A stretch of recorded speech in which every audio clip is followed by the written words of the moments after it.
Bismillahirrahmanirrahim. A'udzubillahi minasyaitonirrajim. Sampurasun.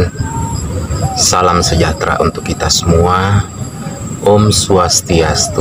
Namo Buddhaya. Salam. Salam kebajikan untuk kita semua. Rahayu, rahayu, rahayu. Oke, jumpa lagi saya Umar Hamzah di channel YouTube Anak Alam.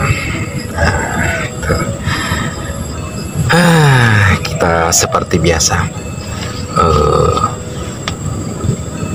biasa mengajak para sahabat semua, saudaraku sebangsa dan setanah air dan seluruh dunia.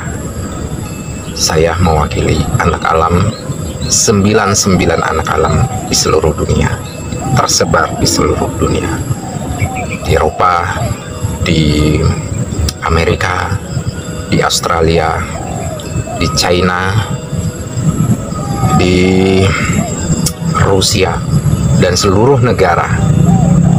99 anak alam. Oke, selancar dunia internet atau selancar Mayantara, Jawa Sunda adalah pasangan. Pasangan tantra tentunya. Jadi tantra itu sudah dari sana. Sunda adalah cahayanya,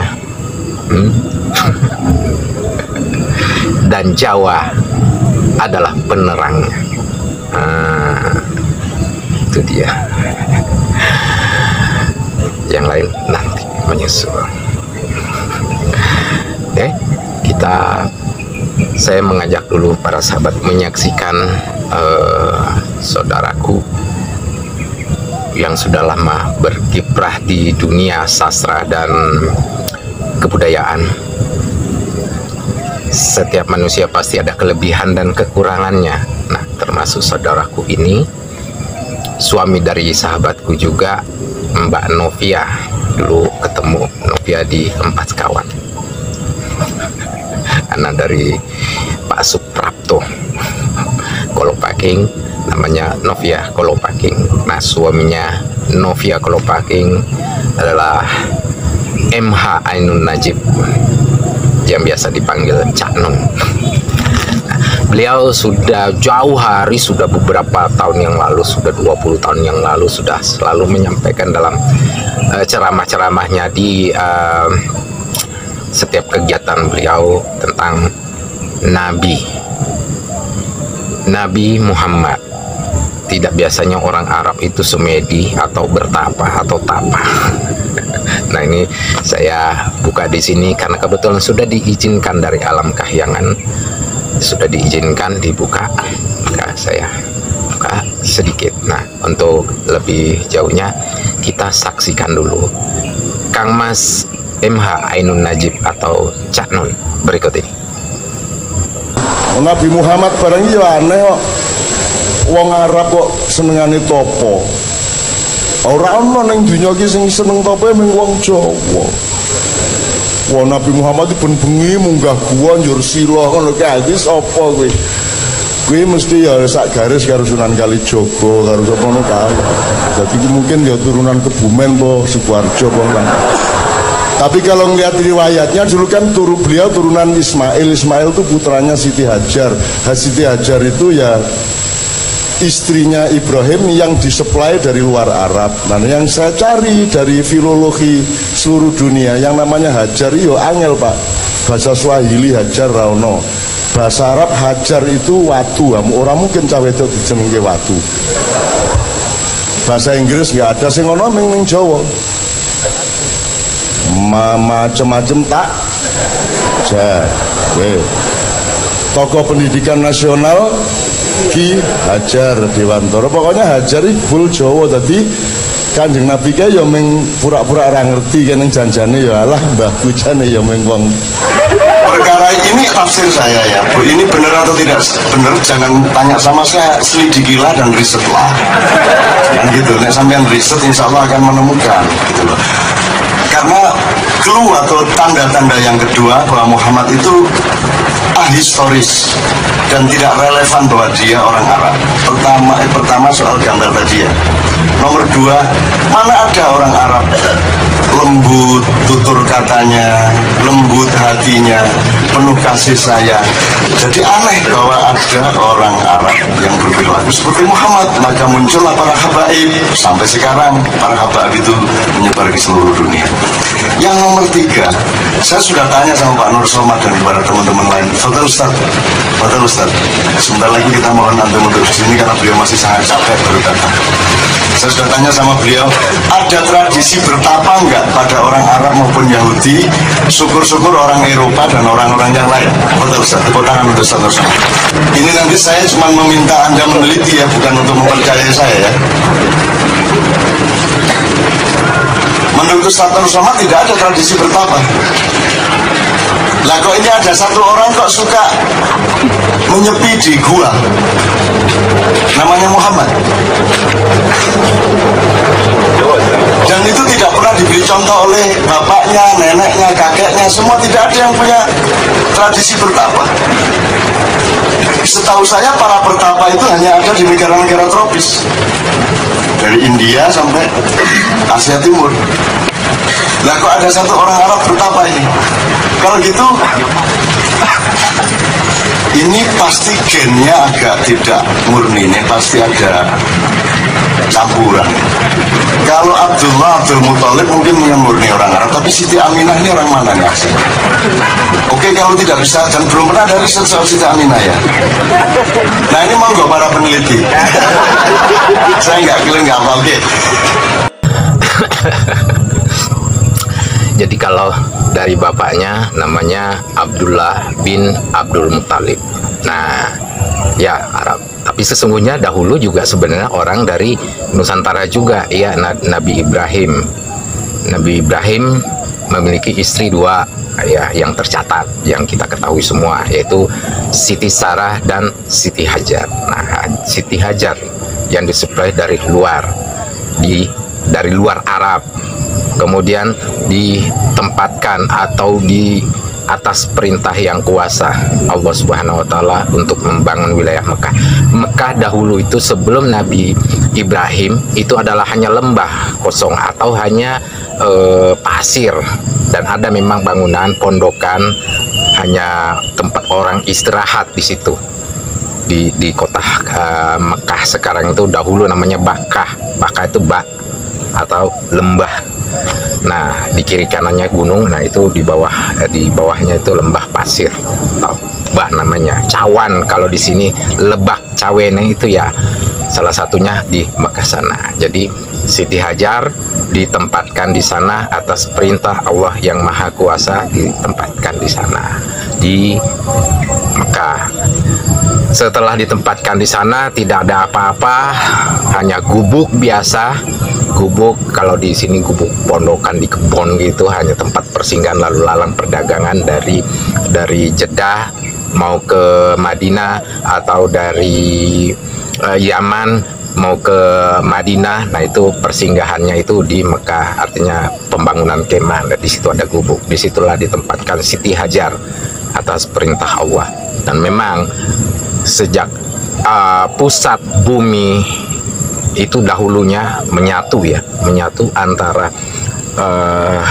benua. Jadi tidak ada benua satu, benua dua, benua Eropa, benua Asia, tidak ada. Dahulu itu tidak ada, adanya satu benua, Pangrea namanya, satu daratan. Nah turunlah namanya Dewa Siwa, utusan Allah. Kalau dewa itu ya sekarang disebut nabi ya. Kalau dewa itu Dewa Siwa ketemu siang. Nah, ditancapkanlah semacam tongkatnya begitu. Tak Sundayana, Suryayana, Matarama. Di sini keluar pertama kali dikenal namanya Sunda atau Tanah Sunda atau disebut Sundaland. Nah itu siang hari. Kemudian malam turun lagi namanya pasangannya, namanya Dewi Siwi, ya, atau Dewi Parwati, atau juga dikenal sekarang kita kenal Ibu Pertiwi. Malam, jadi makanya berpasangan siang dan malam. Dewa Siwa siang, kemudian Dewi Siwi malam, sebutlah malam. Nah, seperti itu sedikit kisahnya. Jadi Sundahlen siang, Jawa jiwa turun malam, artinya penerang. Makanya ininya itu apa namanya, siang itu adalah matahari, malam itu adalah bulan. Jadi matahari simbol laki-laki, kemudian malam itu simbol perempuan, atau bulan itu simbol perempuan. Dewi Pratiwi atau Ibu Pertiwi yang kita kenal saat ini, panggilan Ibu Pertiwi.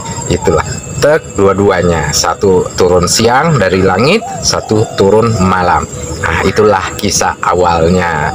Nah, kebetulan tadi di Arab sana, Nabi Ibrahim dari Nusantara membawa istrinya ke arah Mekah sana, ditinggalkanlah di Mekah sama anaknya, sang bayi namanya Ismail kecil, Ismail bayi, tempatkan di situ.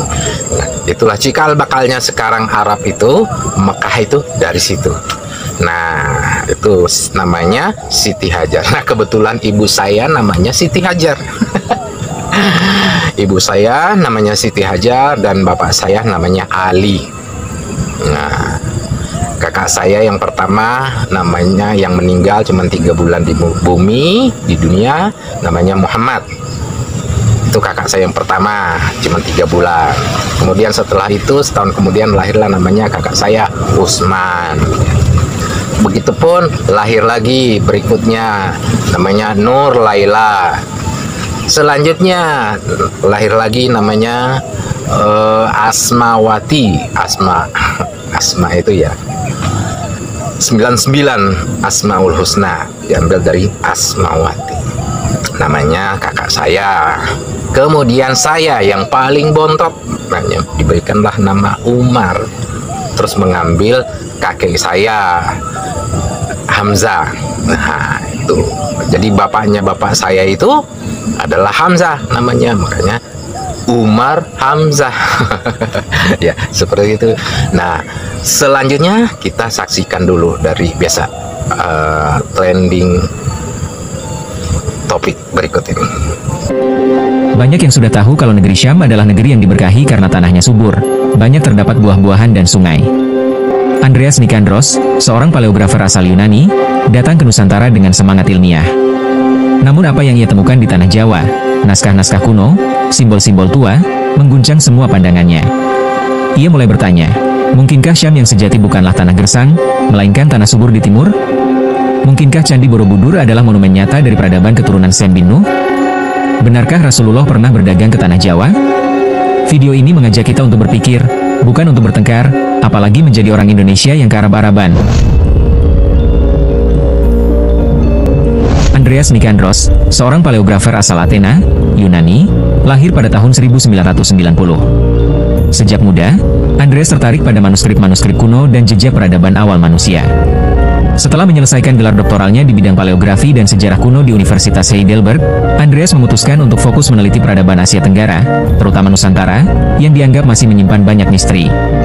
Sebagai seorang ateis yang hanya percaya pada data ilmiah, Andreas awalnya memandang semua bentuk keyakinan sebagai bagian dari budaya, bukan kebenaran mutlak.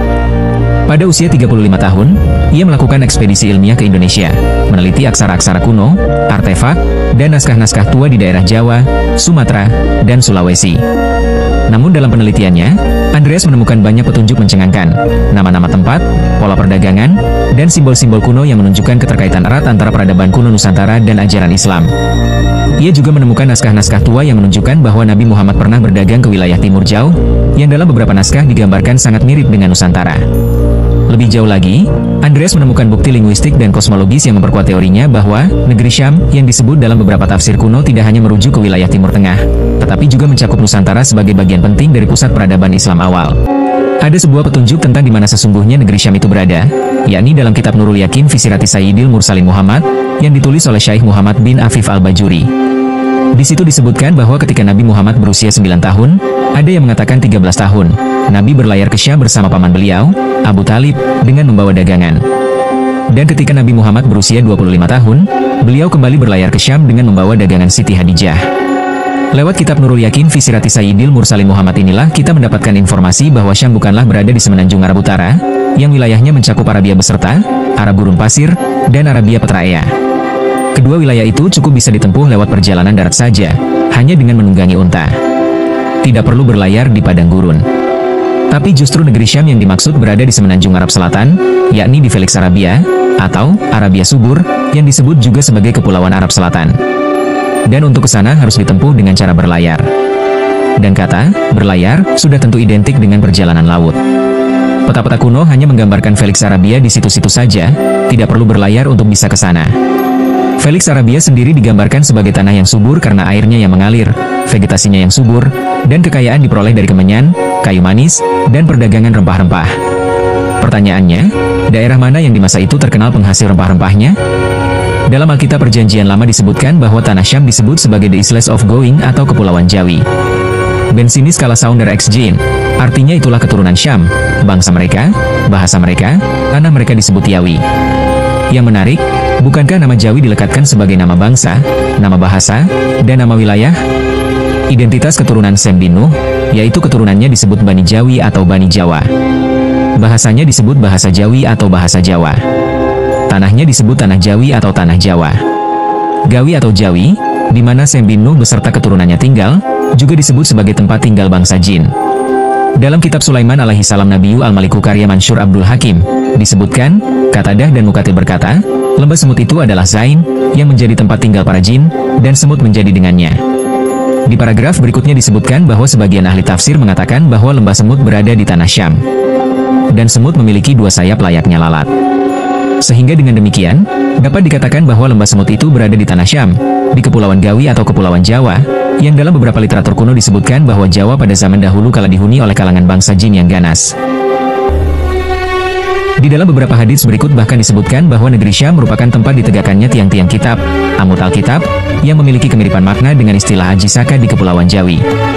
Dari Abu Darda, Nabi berkata, di saat tidur, aku melihat tiang-tiang kita telah diambil para malaikat dari bawah kepalaku. Aku sangka iman akan tercabut dari muka bumi ini. Kemudian aku ikuti arah pandanganku, lalu cahaya itu ditegakkan ke arah Syam.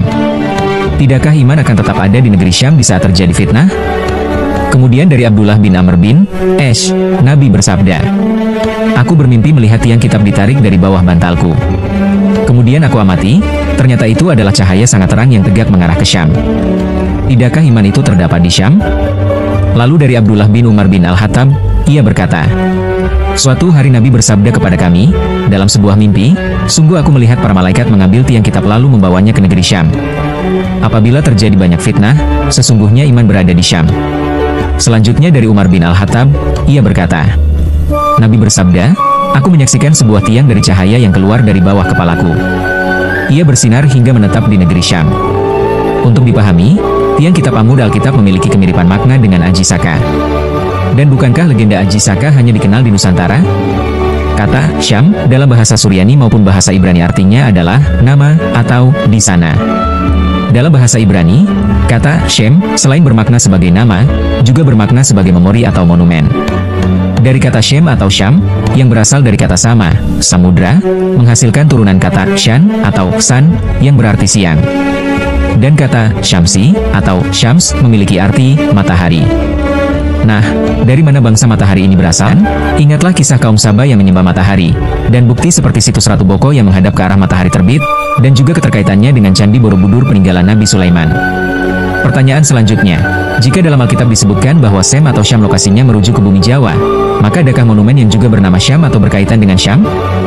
Jawabannya, ada, yaitu Candi Borobudur. Di dalam prasasti Karangtengah disebutkan bahwa nama asli Candi Borobudur adalah Bumi Sambara Budar. Jika kita pecah katanya, maka akan jadi seperti ini. Bumi Sambara Budara. Bumi dengan huruf H sama dengan bumi tanpa huruf haji. Sambara sama dengan memori atau kumpulan. budara sama dengan lapisan dunia atau alam. Jadi, makna dari nama bumi Sambara Bhabhar adalah memori atau monumen di bumi Syam tentang penciptaan alam bawah dan alam atas. Dan itu adalah Candi Borobudur, yang tujuan pembuatannya sebenarnya adalah sebagai memori atau monumen lokasi keberadaan bumi Syam, yang ditinggali oleh peradaban Sem bin Nuh beserta keturunannya. Sekarang kita bedah secara rinci studi kasus tersebut untuk menghindari gagal paham. Sejak dahulu, negeri Syam dikenal luas sebagai negeri yang diberkahi. Sebutan ini tidak hanya berasal dari tradisi lisan, tetapi juga banyak disebut dalam kitab-kitab suci, hadis Nabi, serta karya-karya sejarah dan tafsir klasik. Negeri Syam disebut-sebut sebagai tanah yang subur, penuh dengan sungai dan buah-buahan, tempat turunnya banyak nabi, serta wilayah yang diliputi rahmat dan keberkahan. Asia Tenggara dikenal sebagai wilayah dengan iklim tropis basah, curah hujan tinggi sepanjang tahun, serta tanah vulkanik yang kaya mineral. Kondisi ini menciptakan lingkungan yang amat ideal untuk pertanian dan perkebunan. Tanaman seperti padi, kelapa, cengkih, lada, kayu manis, pala, kopi, dan berbagai macam buah tropis tumbuh dengan subur di wilayah ini. Bandingkan dengan wilayah Syam yang sebagian besar berupa dataran semi kering dan kering, dengan musim kemarau panjang dan ketergantungan tinggi terhadap sungai sebagai sumber air utama. Selain itu, Nusantara juga menjadi pusat rempah-rempah dunia selama berabad-abad.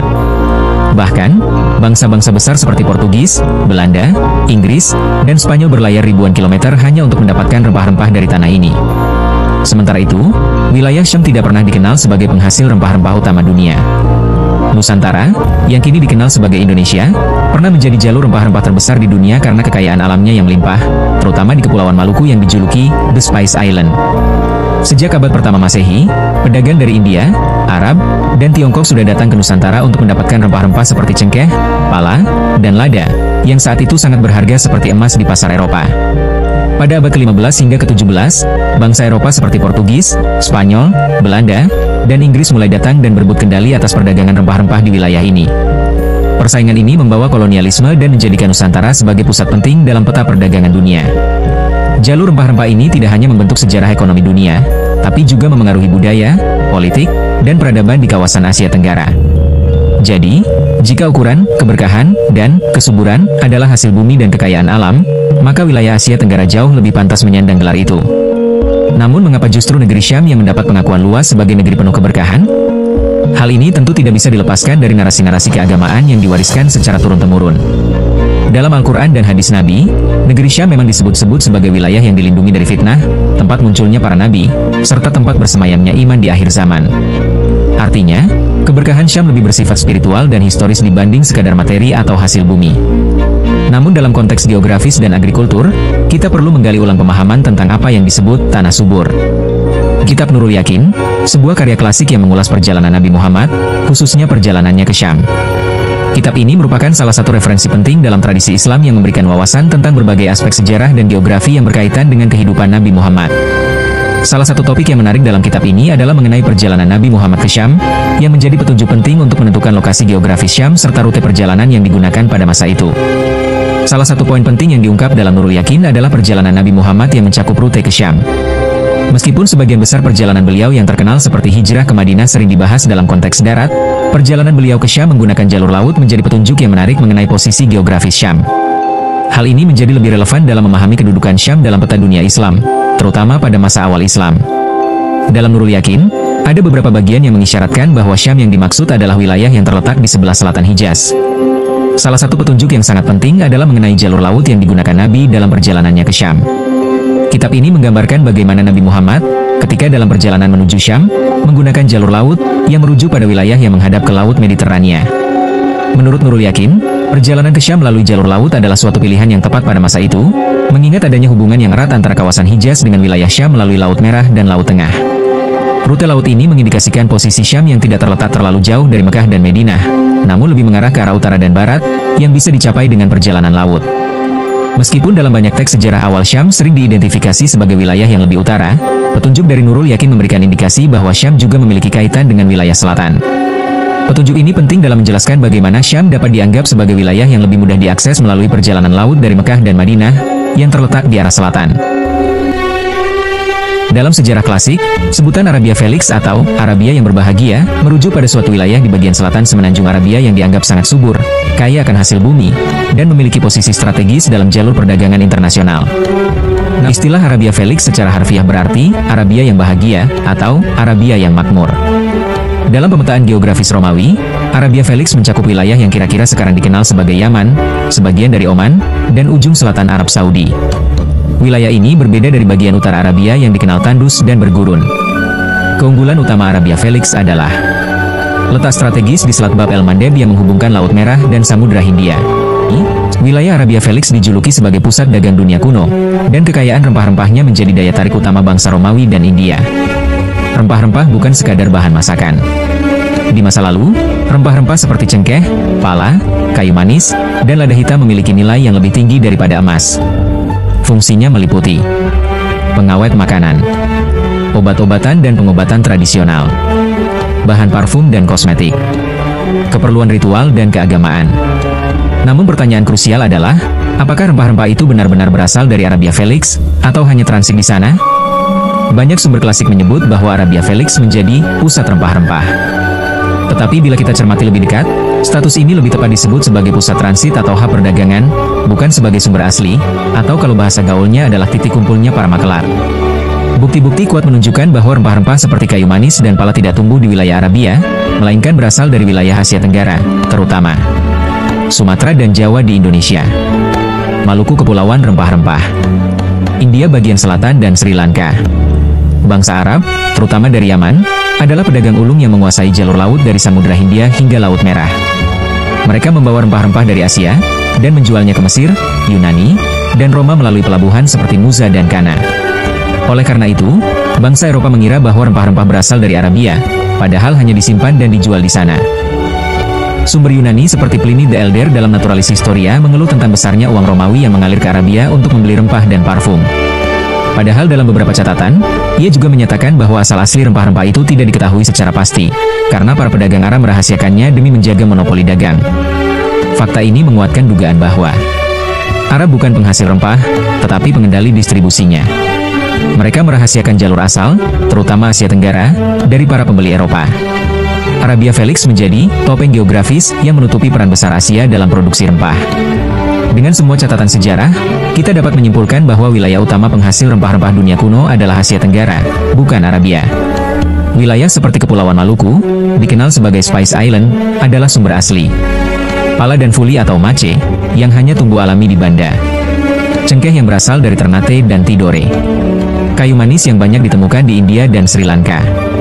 Dan Arabia Felix memang subur dan menjadi titik penting dalam peta perdagangan, tetapi bukan sumber dari kekayaan rempah-rempah itu sendiri. Meskipun dikenal sebagai negeri yang makmur, hijau, dan penuh hasil bumi, Arabia Felix lebih tepat dipahami sebagai sentra logistik dan ekonomi, bukan sebagai produsen utama rempah-rempah dunia. Ia menjadi etalase dagang di mana barang-barang dari Asia, khususnya Asia Tenggara, diperdagangkan ke Barat.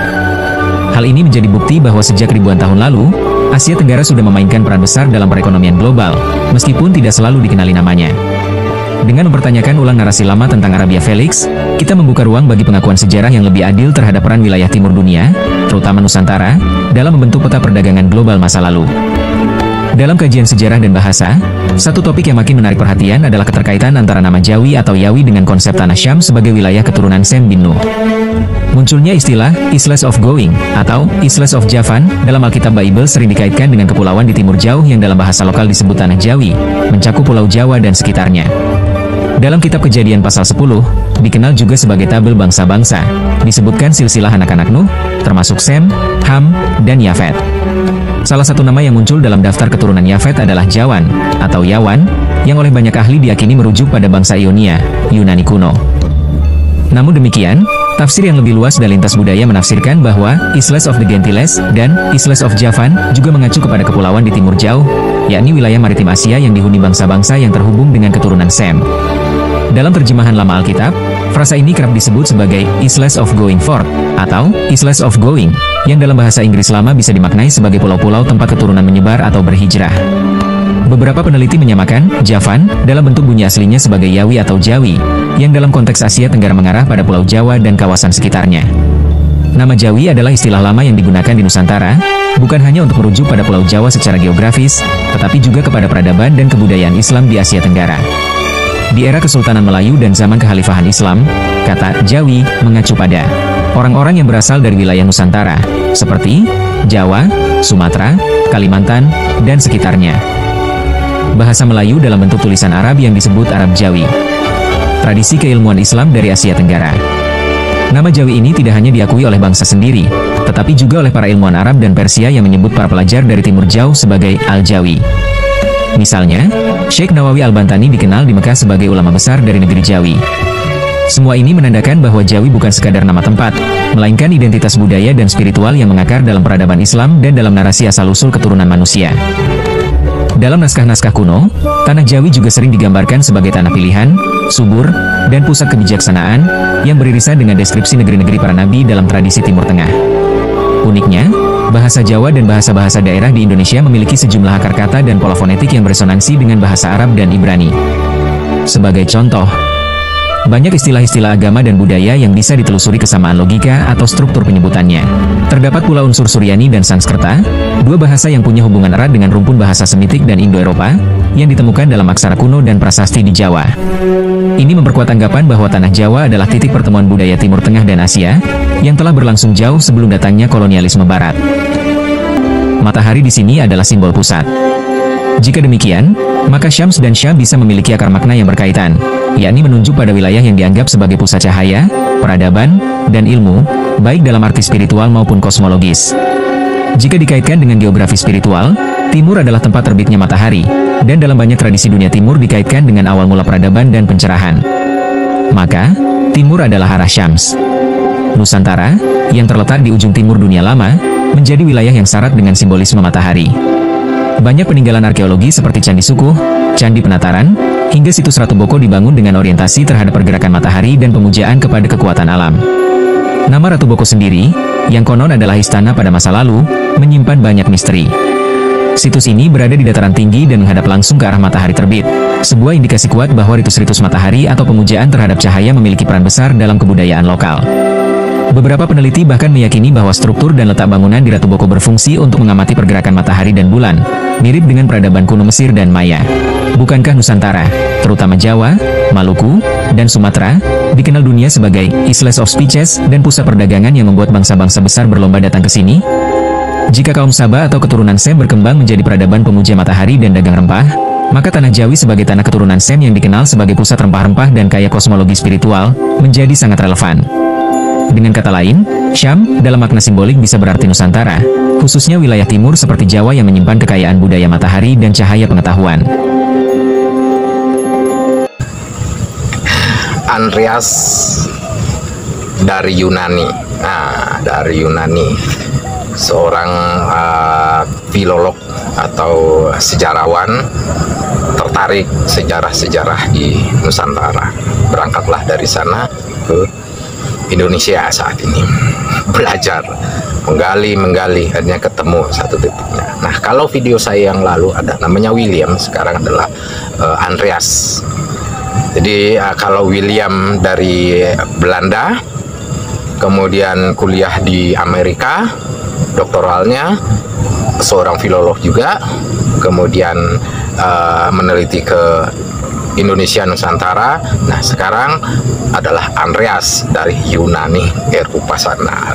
Yunani itu awal dari peradabannya Romawi. Nah, kita kenal namanya wah, zaman Yunani. Nah, di Yunani aja kesini kok nyarinya. Mah gimana ceritanya? Nah, Yunani, Romawi, yang namanya siapa? Awal pendiri Romawi itu namanya Alexander. Nah, Alexander pendiri Roma itu dari Yunani. Nah, cari ke ini, sebenarnya perjalanan itu mencari raja besar ke sini, ke Nusantara.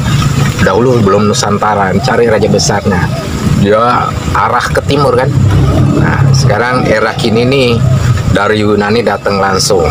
Karena dahulu nggak ada pesawat, nah sekarang ada pesawat, jadi cepat dari Yunani ke sini. Nah, cari, ketemulah.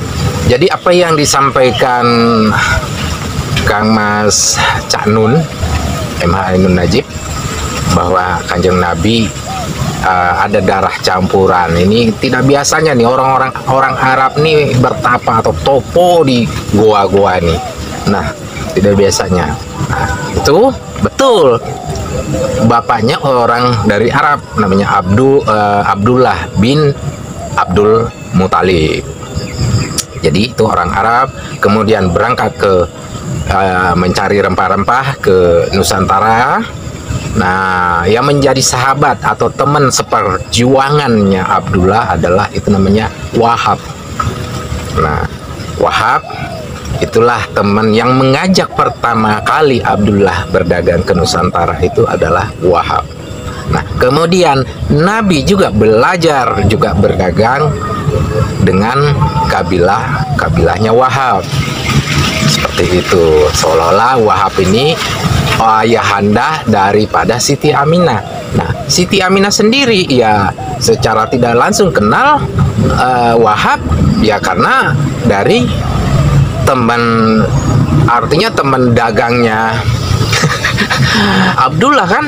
Nah, jadi ketemu Abdullah dengan Siti Aminah itu di pasar area Pasuruan, Jawa Timur, karena kebetulan pada waktu itu Dewi Gayatri Siti Aminah baru turun dari Semedi atau bertapa di kaki Gunung Arjuna. Sampai saat ini ada tuh terkenal tuh pertapaan itu di situ. Bung Karno juga pernah ke situ di daerah di kaki Gunung Arjuna tuh. Sampai saat ini masih ada wilayahnya di situ. Terus turun mampir ke pasar, ketemulah Abdullah melihat ini ada seorang gadis kesensem. Kalau anak sekarang tuh jatuh cinta, dikejar. Nah, ternyata Dewi Gayatri Siti Aminah anak dari Begawan disebut Begawan atau Resi ya, Resi. Nah, Resi ini dari Dewa Warman 8. Jadi harusnya jadi Dewa Warman 8 karena anak tertua dari anak Dewa Warman 7. Karena sudah tidak bisa, karena memang lebih tertarik ke spiritual, kakeknya Kanjeng Nabi ini dari pihak ibu atau ayahandanya Siti Aminah yaitu Dewi Gayatri. Nama Jawanya Dewi Gayatri. Ya, nama Jawanya Dewi Gayatri. Nah, itu tapi di sana di Arab sana hanya Siti Aminah dikenalnya. Nah, itulah banyak orang Arab dan Nabi melarang dilukis. Lukisannya ada, lukisannya ada, karena tidak boleh, karena akan mempengaruhi kelak, akan mempengaruhi. Yang pertama mempengaruhi nanti fotonya bukan asli orang Arab, itu yang pertama. Dan yang keduanya nanti disembah-sembah. Nah, itu karena sudah pengalaman ada lukisannya Kanjeng Nabi Isa ya disembah-sembah sama orang-orang tertentu ini. Nah, jadi bukan ke agamanya menyembah, dalam hal ini bertauhid kepada Allah Tuhan yang Esa Sang Pencipta, tapi malah kepada nabinya, kepada pemimpinnya yang disembah-sembahnya. Bukti sekarang kan cucunya Nabi nih, yang namanya yang di Irak sana, Husain kan, ini kan disembah-sembah oleh kelompok Syiah kan. Itu pengalaman, itulah Nabi melarang digambar atau disebarkan fotonya atau lukisannya. Ada sampai saat ini, ada di daerah China sana, di Jawa juga ada lukisannya. Nah, tuh, nah saya hanya diperbolehkan sementara ditampilkan lukisannya itu hanya bentuk cahaya ketika beliau berumur 13 tahun. Nah, ini tadi dari trending topik ini tadi nih, kisah trending topik. Dan usia Nabi Muhammad usia 12 tahun dibawa oleh pamannya berdagang ke negeri Sam, yaitu dibawa, dan ada yang bilang ini jangan dibawa-bawa nih karena ini ada. Nah, itu di situ saja ada yang bilang 9 tahun, ada yang bilang 13 tahun. Nah, artinya dua versi kan. Nah, sebenarnya 12 tahun itu dibawa, yang jemput kakeknya dari pihak ibu Siti Aminah dari Jawa, berangkat ke sana dijemput karena ya, punya ilmu lah, berangkat kakeknya Nabi ini berangkat ke Mekah sana, dijemput. Nah, disinilah dididik, bertapa, bersemedi, mengenal nama-nama para nabi-nabi terdahulu gitu kan, diarahin oleh kakeknya beliau ya kan, sini di Jawa.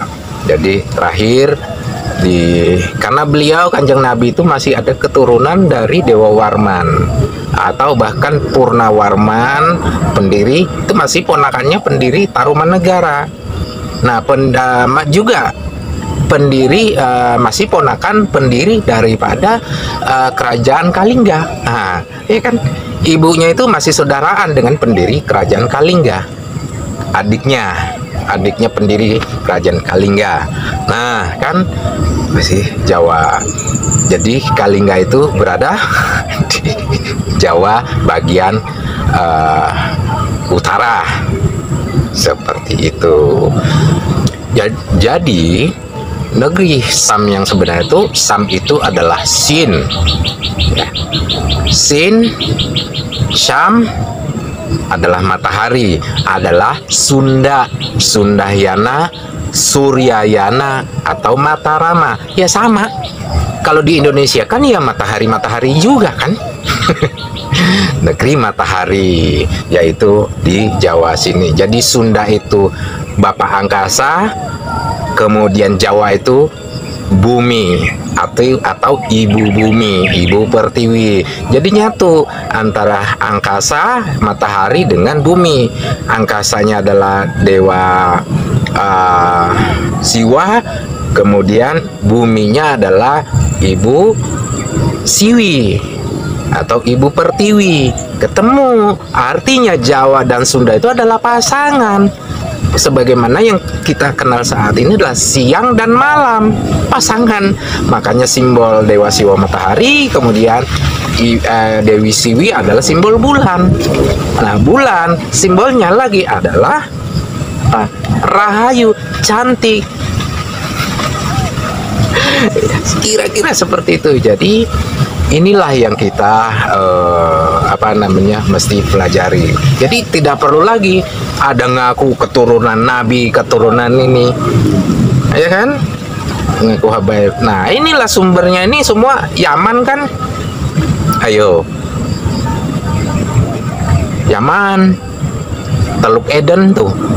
Nah, itulah yang menguasai, yang monopoli perdagangan, artinya distribusi perdagangan era itu Yaman.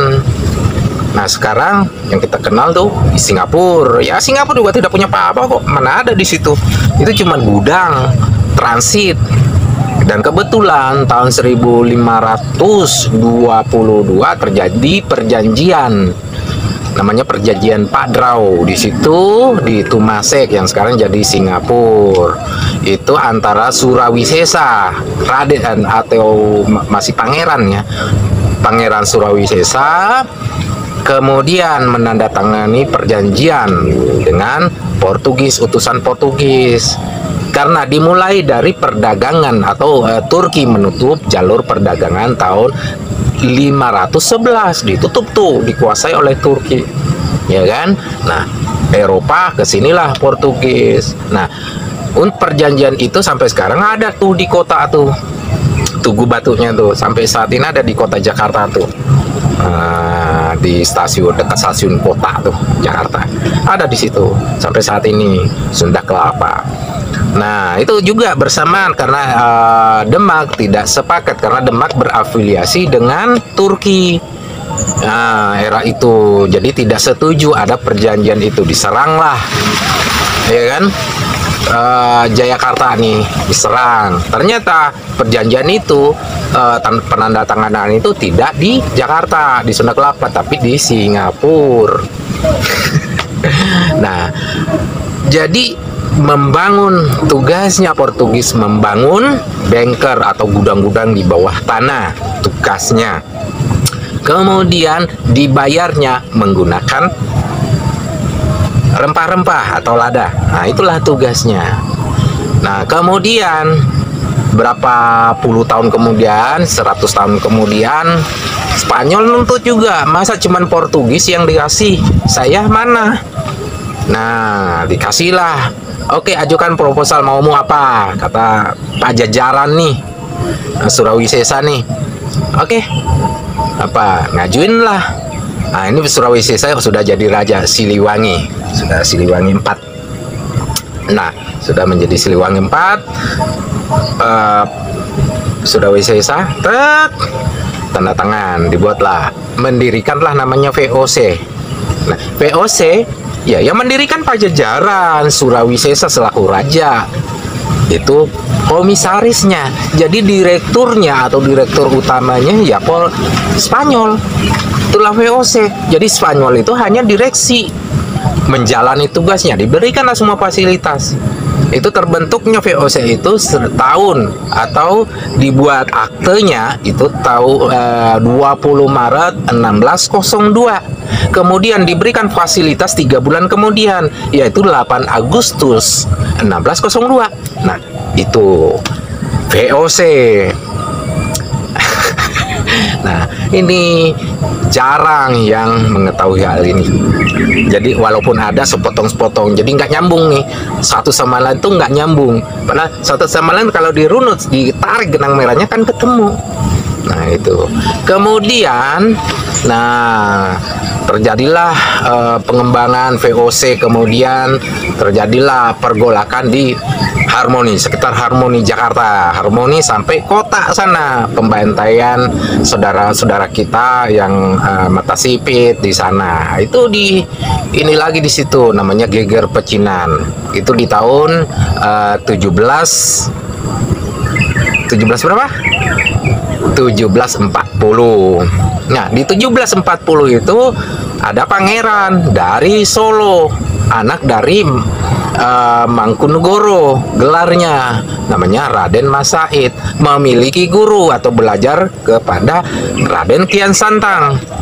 Yang harusnya Raden Kian Santang ini adalah posisinya Siliwangi 8, tapi karena sudah tidak boleh, jadilah nama ini beliau gelarnya adalah Surya Kencana. Nah, Raden Said dikenal sampai saat ini, pendiri Mangkunegoro tersebut adalah Pangeran Sambernyowo. Sampai sekarang dikenalnya. Itu yang memberikan itu dari Spain juga, Spanyol juga, yang memberikan Nicholas Hartings. Ya, yang berikan julukan Pangeran Sambernyowo karena memiliki ilmu Pancasona. Kalau di Jawa Barat, kalau di Jawa ke sana itu namanya Rawarontek. Ilmu kucing. Nah, seperti itu. Nah, itulah sejarahnya. Jadi sampai sekarang. Jadi kembali lagi bahwa ada mimpi Nabi. Ya, tadi di channel tadi mimpi Nabi itu tiang atau cahaya tiang itu dicabut oleh malaikat dari kepalanya saat Kanjeng Nabi Muhammad tidur, bermimpi melihat tiang tercerabut dari kepalanya Kanjeng Nabi, dibawa ke negeri Sam. Negeri Sam kan bukan di Iran, Irak, sana enggak. Negeri Sam itu yang sebenarnya di sini. Nah, sampai saat ini cahaya iman tersebut, cahaya keyakinan tersebut ada di Nusantara, negeri Sam, negeri Sin. Makanya Kanjeng Nabi menyampaikan kepada sahabatnya semua, ada namanya catatan itu, tuntutlah ilmu walaupun sampai ke negeri Sin. Nah, orang menerjemahkan negeri Sin itu adalah Cina, ya tidak. Negeri Sin itu ya Nusantara, negeri matahari, negeri Sin. Artinya Kanjeng Nabi Muhammad meminta para sahabatnya dan kelak para seluruh yang ada di Arab sana belajar ke negeri Sam, belajar ke Nusantara. Apa yang diajarkan leluhur Kanjeng Nabi Muhammad dari pihak ibu di Nusantara, suruh belajar, datanglah ke Nusantara. Karena dahulu tidak ada namanya Nusantara, ya kan? Nusantara ada itu kan di era Majapahit. Era Majapahit di Gajah Mada kan, yang Mahapatinya Gajah Mada. Baru ada Nusantara, dan Gajah Mada pun hanya menyampaikan, menyatukan kembali Nusantara. Artinya sumpah palapanya Gajah Mada itu menyatukan kembali. Menyatukan kembali ini apa? Kembali berarti dahulu sudah tersambung, tapi sudah bercerai-berai kan, karena perdagangan, kekuasaan dan segala macamnya tercerai-berai. Maka Gajah Mada, sumpah Gajah Mada menyatukan kembali, ingin menyatukan kembali. Artinya menyatukan kembali, artinya dahulu sudah tersambung kan. Nah ini kita perlu revisi lagi tuh, menyatukan kembali. Nah sama kelak nanti Imam Al-Mahdi menyatukan lagi, mengumpulkan ranting-ranting kering. Artinya gembalanya sang bocah Angon tadi itu bukan gembala kambing, gembala kucing, gembala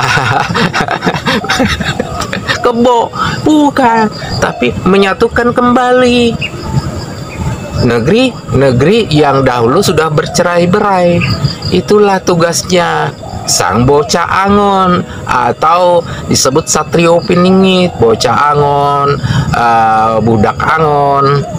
Itu tugasnya. Nah ya sama seperti ini, menyampaikan nih, meluruskan nih sejarah, meluruskan. Itulah tugasnya nanti Imam Mahdi. Jadi Imam Mahdi itu bukan di sana, nanti di Nusantara sini. Dan itu sudah ada. Sudah ada. Nah cuman mau nembus nggak bisa karena terjaga. Itulah mimpi Nabi, itu terjaga. Semua para malaikat itu jaga semua Nusantara ini. Negeri Jawa ini, jiwa ini dijaga, Sunda ini dijaga. Jadi tidak akan pernah ada tuh yang bisa mau disurvey, mau di apa, itu tertutup semua infonya. Nah untuk mengetahui ini ada dari Daily. Kita nonton dulu. Yuk, lanjut. Di sebuah ruang arsip bawah tanah di Eropa, tersimpan dokumen yang tidak pernah dipublikasikan ke publik. Dokumen itu berasal dari tahun 1972, berisi catatan-catatan aneh dari sekelompok ilmuwan independen yang melakukan penelitian di wilayah Asia Tenggara. Yang mengejutkan, hampir sepertiga isi dokumen tersebut membahas satu negara, Indonesia. Bukan karena populasinya, bukan karena politiknya, tapi karena frekuensi alamnya. Para ilmuwan mencatat bahwa Indonesia adalah satu dari sedikit titik di bumi yang memiliki resonansi energi unik. Bukan hanya dari aktivitas geologi, tapi dari sesuatu yang mereka sebut pola harmoni biospiritual. Istilah itu, tentu saja, tidak pernah muncul dalam jurnal sains manapun, karena setelah laporan itu selesai ditulis, seluruh tim peneliti bubar. Salah satunya bahkan dilaporkan menghilang saat sedang menyelam di perairan Raja Ampat. Beberapa tahun kemudian, sebuah memo internal dari lembaga luar angkasa menyebut Indonesia sebagai zona merah informasi, daerah yang tidak boleh terlalu banyak diekspos secara ilmiah karena dapat memicu perhatian massal yang tak terkendali. Namun tidak berhenti di situ. Leonardo da Vinci, dalam sketsa manuskrip yang tak pernah dipamerkan, menggambar gugusan pulau yang tidak sesuai dengan geografi Eropa manapun. Dan di bawahnya tertulis, disinilah titik keseimbangan langit dan laut. Sketsa itu, belakangan, ternyata cocok dengan bentuk kepulauan Indonesia saat dilihat dari atas, beratus tahun sebelum peta modern ada. Selama ini, dunia sibuk membicarakan kuasa barat, teknologi timur, dan masa depan di kutub utara. Tapi tidak ada yang membahas Indonesia. Bukan karena tak penting, tapi karena terlalu penting untuk dibahas. Jika dunia tahu apa yang sebenarnya disimpan Indonesia, alamnya, manusia-manusianya, rahasia di bawah gunung-gunung dan lautan, maka pusat perhatian global akan bergeser. Dan mereka tidak siap untuk itu. Maka semua dikemas sebagai eksotisme, budaya tropis, destinasi wisata. Disederhanakan, dikemas ulang, disembunyikan. Sebab jika Indonesia sadar betul siapa dirinya, keseimbangan dunia bisa berubah. Dan itu bukan teori konspirasi. Itu cuma kemungkinan yang terlalu masuk akal untuk diabaikan. Namun sebagaimana semua rahasia besar dalam sejarah, selalu ada celah yang terbuka. Kadang lewat mimpi seorang anak desa. Kadang lewat tulisan tangan tua yang terselip di rak perpustakaan yang nyaris rubuh. Dan kadang, lewat bencana alam yang tidak bisa dijelaskan sains secara utuh. Tahun 2004, gempa besar mengguncang Aceh dan menggulung wilayah pesisir. Dunia menyebutnya bencana. Tapi ada sekelompok peneliti geologi dari Eropa Timur yang melihatnya sebagai aktivasi lapisan dalam bumi. Mereka menyebut, tanah di barat Sumatera menyimpan lapisan magnetik yang tidak ditemukan di tempat lain di planet ini. Anehnya, setelah peristiwa itu, sebagian flora yang sebelumnya punah secara lokal, mulai muncul kembali. Hutan yang dianggap gundul selama puluhan tahun, meregenerasi dengan kecepatan tak biasa. Di antara pepohonan muda itu, ditemukan satu spesies tanaman yang hanya pernah tercatat dalam manuskrip Kerajaan Majapahit. Tanaman itu tak berbunga, tak berbuah, namun bila disentuh, kulit manusia terasa hangat seketika. Dan dalam catatan kuno, tanaman itu disebut sebagai penjaga keseimbangan. Lalu datang kisah-kisah aneh dari bawah laut. Penyelam lokal di Maluku menyebut adanya cahaya di dalam gua laut yang tak bisa disentuh manusia. Setiap kali diselami, cahaya itu bergerak menjauh, namun selalu kembali ke titik yang sama keesokan harinya. Dalam kepercayaan lama, itu disebut napas bumi. Tapi dalam laporan rahasia milik lembaga riset asing yang bocor di forum-forum gelap internet, cahaya itu diklasifikasikan sebagai anomali kuantum lokal. Sebuah istilah ilmiah yang seolah dibuat untuk menutupi ketidaktahuan. Mereka tidak bisa menjelaskan apa itu, tapi mereka sepakat satu hal, tidak boleh ada yang tahu terlalu banyak. Dan disinilah kejanggalan paling nyata mulai terasa. Setiap riset ilmiah yang terlalu mendalam tentang Indonesia, tentang hutan tropisnya, tentang kesenian tradisionalnya, bahkan tentang sistem pertanian tua seperti Subak di Bali, selalu terhenti di tengah jalan. Pendanaannya hilang, timnya dibubarkan, hasil risetnya menguap begitu saja. Seakan-akan ada tangan tak kasat mata yang mengatur. Indonesia cukup jadi warna di peta, tidak lebih. Tapi, sejarah tak pernah bisa dikurung selamanya. Saat ini, di pelosok desa, di sekolah-sekolah sederhana, di ruang kerja para pemuda yang tak dikenal dunia, benih kesadaran itu mulai tumbuh. Mereka yang mulai bertanya, siapa sebenarnya kita? Dan mungkin, tanpa kita sadari, kita sedang duduk di atas rahasia terbesar yang belum pernah berhasil dijelaskan dunia. Bukan karena rahasianya terlalu besar, tapi karena dunia terlalu kecil untuk menerimanya. Di balik sejarah yang diajarkan di sekolah, tersembunyi warisan yang hanya diwariskan secara lisan, dari mulut ke mulut, dari satu generasi ke generasi berikutnya. Mereka yang menjaga cerita ini tidak dikenal sebagai tokoh penting. Mereka bukan raja, bukan peneliti, bukan jenderal. Mereka hanya dikenal sebagai penjaga. Penjaga ini bukan organisasi, tidak terpusat. Mereka tidak punya logo, tidak ada buku catatan. Tapi mereka ada, di pegunungan, di pesisir, di tengah hutan, bahkan di tengah keramaian kota, menyamar sebagai petani biasa, dalang wayang, penari, guru SD, penjaga pura, penjual jamu keliling. Yang mereka jaga bukan harta, bukan artefak emas, bukan kitab rahasia, tapi sesuatu yang jauh lebih penting, keseimbangan. Dari zaman kerajaan Sunda, Sriwijaya, hingga Majapahit, selalu ada cerita tentang kamar yang tidak boleh dibuka, batu yang tidak boleh dipindahkan, atau tarian yang hanya boleh dibawakan pada malam tertentu. Semua itu bukan sekadar tradisi, tapi sistem pengunci. Simbol-simbol yang menyegel kekuatan lama yang tidak boleh dibangkitkan sembarangan. Karena dahulu pernah terjadi. Pernah ada masa ketika kerajaan-kerajaan di Nusantara mencoba membuka semua pintu rahasia. Mereka mencoba mengakses seluruh kekuatan bumi, melalui doa, bunyi, dan bangunan yang sejajar dengan bintang. Salah satu kisah menyebut, kerajaan Trowulan pernah membangun sesuatu yang disebut Lingkar 9, sebuah jaringan bawah tanah yang menghubungkan 9 titik energi di Pulau Jawa. Tapi saat ke-9 titik itu terhubung, langit berubah, gunung-gunung bersuara, dan waktu menjadi tidak stabil. Sejak saat itu, penjaga diturunkan. Mereka punya satu tugas, mencegah itu terulang. Tapi waktu terus berjalan, dan banyak yang lupa. Kini, teknologi membuka segalanya. Satelit bisa menembus awan, AI bisa membaca naskah kuno, dan rasa ingin tahu manusia semakin liar.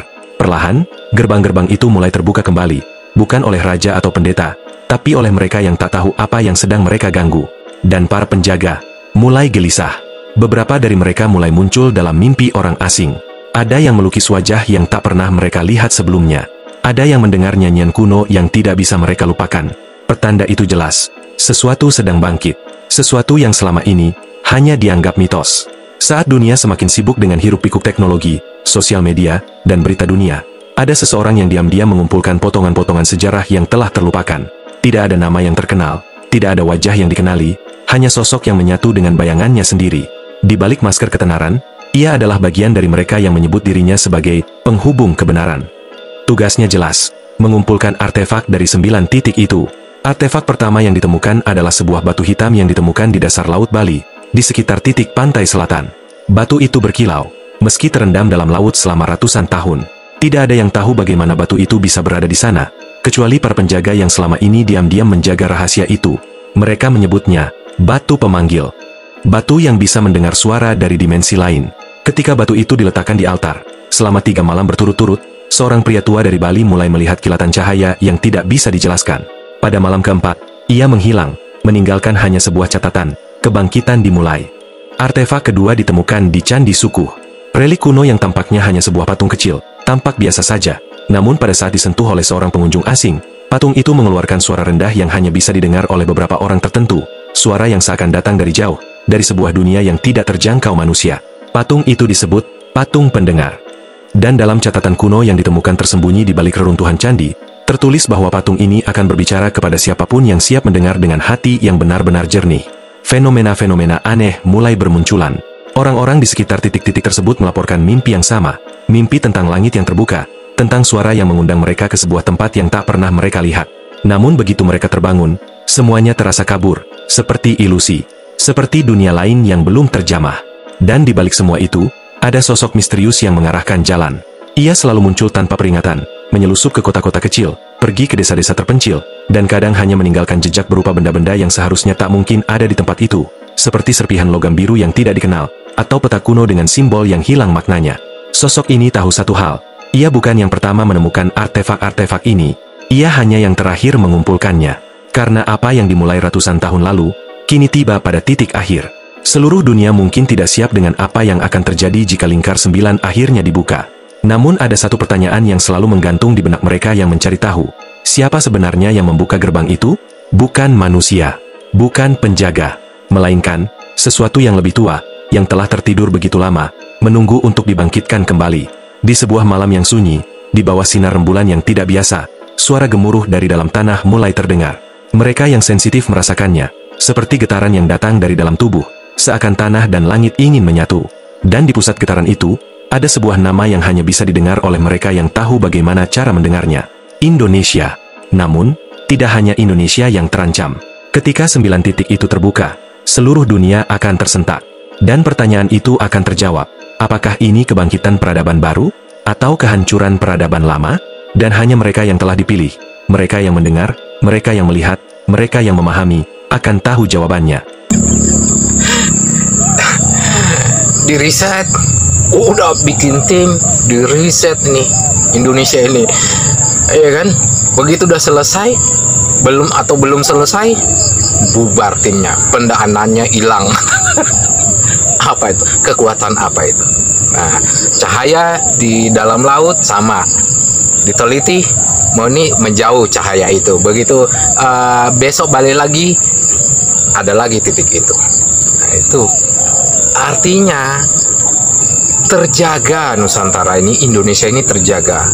Tidak akan ada yang bisa mampu menyerang Indonesia. Ya, tidak akan bisa, karena seluruh magnetiknya itu ada di jantung bumi. Namanya saat ini Indonesia. Pusat bumi di Arab sana, betul. Jantung bumi ada di Indonesia, jantungnya. Nafas bumi itu jantungnya sini. Nah kan, jadi tidak akan bisa mau apapun. Jadi yang mau ngaku-ngaku satrio piningit, mau ngaku-ngaku apa, ya jelasin lah. Bisa tidak menjelaskan ini? Nah, saya sendiri ini selalu ada nih. Ini mau pengen bikin videonya nih seperti sekarang nih, ada aja halangannya, padahal memang belum sempurna. Nah, seperti itu. Nah, baru dikasih lagi, dikirimin lagi link dari alam. Ini. Saya satuin. Nah, jadi sementara itu dulu, yang jelas Nabi Muhammad Sallallahu Alaihi Wasallam adalah keturunan Jawa dan Sunda. Sunda adalah matahari, Jawa adalah jiwa. Jadi ibu Kanjeng Nabi Muhammad itu berasal dari Jawa, dilahirkan di Jawa Timur, ya, di daerah Pasuruan. Kemudian dilamar pemuda dari Arab sana, namanya Abdullah. Setelah dari pernikahan tersebut, diboyonglah ke Mekah. Setahun di sana, mengandung dan melahirkan namanya Ahmad Mustafa. Kemudian diberikanlah namanya Muhammad atas gelar dari Allah Subhanahu wa taala. Muhammad itu gelar alam semesta, ya. Sallallahu ala Muhammad sallallahu alaihi wasallam. Artinya ibu Nabi Muhammad adalah Jawa dan bapaknya adalah Arab. Jadi rah dari Arab Jawa, Jawa Arab. Seperti itu. Oke, sementara itu dulu karena ini sudah rintik hujan. Wabillahi taufiq wal hidayah. Wassalamualaikum warahmatullahi wabarakatuh.